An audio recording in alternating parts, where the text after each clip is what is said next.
Hello guys, welcome back to my YouTube channel. So hari ini saya akan kongsikan dengan korang ada satu platform yang di mana korang boleh beli saham itu serendah RM10. So nama platform ini adalah nama dia Up MY Live Invest Up Account lah.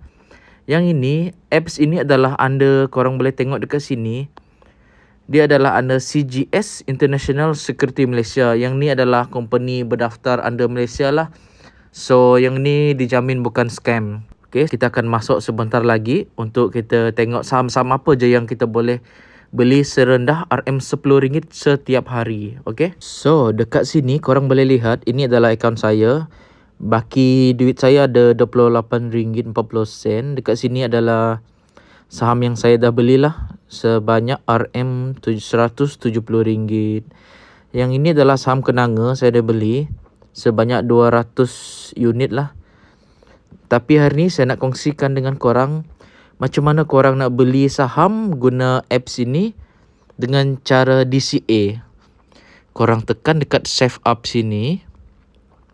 Lepas tu dekat sini korang boleh tengok lah. Ini adalah contoh-contoh antara saham blue chip yang korang boleh beli, sama ada daily, weekly ataupun monthly lah. Korang boleh beli serendah RM10 guys.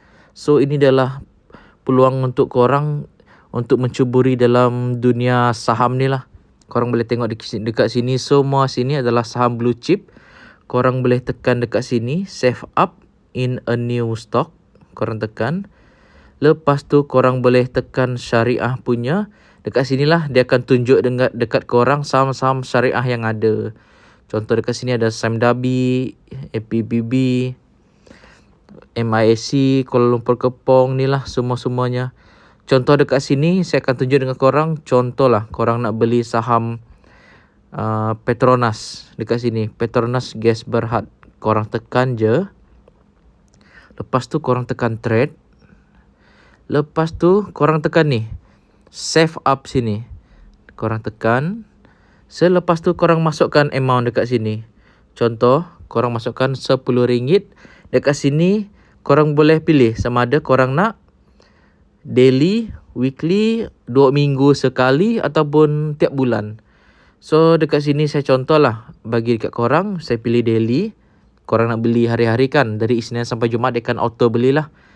Korang tekan daily. Lepas tu, dekat sini korang boleh tengok lah. Amount yang korang beli RM10. Fee yang dikenakan adalah RM1.56. So total semua dekat sini ada stamp duty, SST, total semua korang kena bayar adalah RM11.56. Kat sinilah.